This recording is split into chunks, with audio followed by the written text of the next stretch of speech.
ಸವಿಭೋಜನ ಕಾರ್ಯಕ್ರಮಕ್ಕೆ ಸ್ವಾಗತ. ಇವತ್ತು ನಾನು ನಿಮಗೆ ತುಂಬ ಹೆಲ್ತಿಯಾಗಿ ಟೇಸ್ಟಿಯಾಗಿರೋಂಥ ಸೊಪ್ಪಿನ ಪಲ್ಯ ಹೇಳ್ಕೊಡ್ತಾ ಇದ್ದೀನಿ. ಈ ಸೊಪ್ಪಿನ ಪಲ್ಯಗೆ ನನಗೆ ತುಂಬಾ ರಿಕ್ವೆಸ್ಟ್ ಇತ್ತು. ಹಾಗಾಗಿ ನೋಡಿ, ಈ ಸೊಪ್ಪಿನ ಪಲ್ಯ ಮಾಡೋದಕ್ಕೆ ಏನೆಲ್ಲ ಇಂಗ್ರೀಡಿಯೆಂಟ್ಸ್ ಬೇಕು ಅಂತ ನೋಟ್ ಮಾಡ್ಕೊಳ್ಳೋಣ. ಮೊದಲಿಗೆ ನಾನು 2 ದಪ್ಪ ಕಟ್ಟು ಅರವೆ ಸೊಪ್ಪು, ಕೀರೆ ಸೊಪ್ಪು ಅಂತಾರಲ್ಲ, ಅದನ್ನು ಚೆನ್ನಾಗಿ ಸಣ್ಣದ ಕಟ್ ಮಾಡಿ ತೊಳೆದು ನೀರೆಲ್ಲ ಶೋಧಿಸಿಟ್ಟಿದ್ದೀನಿ. ನಂತರ ಒಂದು ಅರ್ಧ ಕಪ್ಪಷ್ಟು ಹೆಸರು ಕಾಳನ್ನ ನೀಟಾಗಿ ಕ್ಲೀನ್ ಮಾಡಿ ಇಟ್ಕೊಂಡಿದ್ದೀನಿ. ನೋಡಿ, ಒಂದು ಮೀಡಿಯಮ್ ಸೈಜ್ ಈರುಳ್ಳಿನ ಸಣ್ಣದಾಗಿ ಕಟ್ ಮಾಡಿಟ್ಟಿದ್ದೀನಿ. ಗಾರ್ನಿಷ್ಗೆ ಸ್ವಲ್ಪ ಕೊತ್ತಂಬರಿ ಮತ್ತು ಕಾಯಿ ತುರಿ.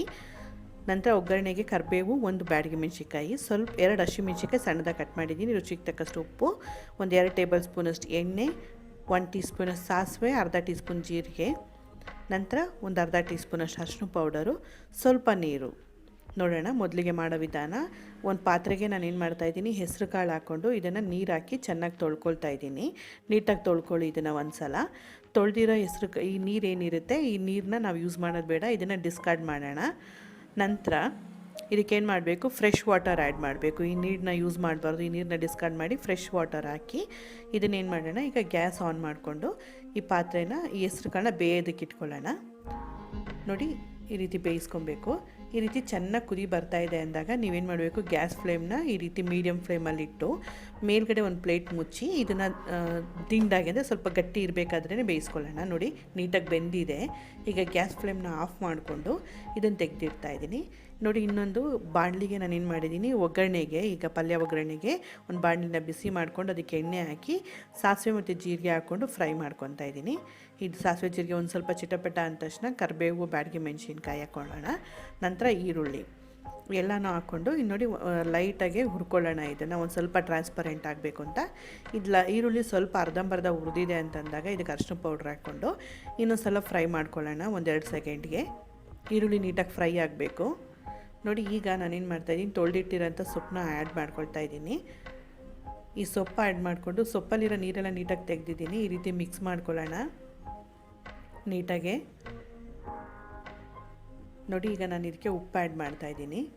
ಈಗಲೇ ಉಪ್ಪು ಆ್ಯಡ್ ಮಾಡೋದ್ರಿಂದ ಏನಾಗುತ್ತೆ ಅಂತ ಹೇಳಿದ್ರೆ, ಈ ಎಕ್ಸ್ಟ್ರಾ ಮಾಯ್ಶ್ಚರ್ ಏನಿರುತ್ತೆ ಸೊಪ್ಪಲ್ಲಿ ಅದೆಲ್ಲ ನೀಟಾಗಿ ಬಿಟ್ಕೊಳ್ಳುತ್ತೆ ಮತ್ತು ನೀಟಾಗಿ ಕುಕ್ ಆಗುತ್ತೆ. ಉಪ್ಪು ಹಾಕ್ಕೊಂಡು ಈ ರೀತಿ ನೀಟಾಗಿ ಮಿಕ್ಸ್ ಮಾಡಬೇಕು. ಇದನ್ನು ನೋಡಿ, ಎಷ್ಟು ನೀಟಾಗಿ ಮಿಕ್ಸ್ ಮಾಡ್ತೀರಾ ಅಂತ ಹೇಳಿದ್ರೆ ಅಷ್ಟು ಚೆನ್ನಾಗಿ ಬರಬೇಕದು. ಈ ರೀತಿ ಫ್ರೈ ಮಾಡ್ದಂಗೂ ಆಗುತ್ತೆ, ನೀಟಾಗಿ ಮಿಕ್ಸ್ ಮಾಡ್ದಂಗೆ ಆಗುತ್ತೆ.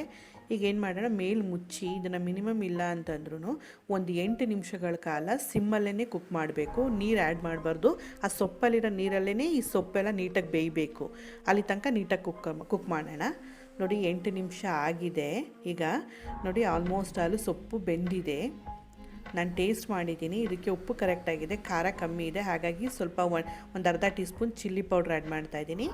ನಂತರ ಬೇಯಿಸಿಟ್ಟಿರೋಂಥ ಹೆಸರು ಕಾಳು ಆ್ಯಡ್ ಮಾಡಿಕೊಂಡು ನೀಟಾಗಿ ಮಿಕ್ಸ್ ಮಾಡ್ಕೊಳ್ಳೋಣ. ಈಗ ಈ ರೀತಿ ಮಿಕ್ಸ್ ಮಾಡಬೇಕಾದ್ರೆ ಗ್ಯಾಸ್ ಫ್ಲೇಮ್ನ ತುಂಬ ಹೈ ಇಟ್ಕೊಳ್ಳಿ, ಯಾಕಂದರೆ ಹೆಸರು ಕಾಳಲ್ಲಿ ಸೊಪ್ಪಲ್ಲಿರೋ ಎಕ್ಸ್ಟ್ರಾ ಮಾಯಿಶ್ಚರ್ ಎಲ್ಲ ನೀಟಾಗಿ ಫ್ರೈ ಆಗಲಿ. ಈ ರೀತಿ ನೋಡಿ, ಹೈ ಫ್ಲೇಮ್ ಮಾಡ್ಕೊಂಡು ಚೆನ್ನಾಗಿ ಫ್ರೈ ಮಾಡ್ತಾಯಿದ್ದೀನಿ. ಆ ನಂತರ ಇದಕ್ಕೆ ನಾನೇನು ಮಾಡ್ತಾಯಿದ್ದೀನಿ, ತೆಂಗಿನಕಾಯಿ ತುರಿ ಮತ್ತು ಕೊತ್ತಂಬರಿ ಸೊಪ್ಪು ಆ್ಯಡ್ ಮಾಡ್ಕೊಂಡು ನೀಟಾಗಿ ಮಿಕ್ಸ್ ಮಾಡೋಣ. ನೋಡಿ, ಸೊಪ್ಪಿನ ಪಲ್ಯ ರೆಡಿಯಾಗಿದೆ. ನೀವು ಚಪಾತಿ ಜೊತೆಗೆ, ದೋಸೆ ಜೊತೆಗೆ, ನಂತರ ರೊಟ್ಟಿಗಳ ಜೊತೆಗೆಲ್ಲ ತುಂಬಾ ಸೂಪರಾಗಿರುತ್ತೆ. ತುಂಬ ಹೆಲ್ತಿಯಾದ ರೆಸಿಪಿ. ಡಯಾಬಿಟಿಸ್ ಇರೋರ್ಗಂತೂ ಈ ಸೊಪ್ಪಿನ ಪಲ್ಯ ದಿನ ತಿನ್ನೋದ್ರಿಂದ ಅವರು ಡಯಾಬಿಟಿಸ್ನ ಕಂಟ್ರೋಲ್ ಮಾಡ್ಕೊಬೋದು.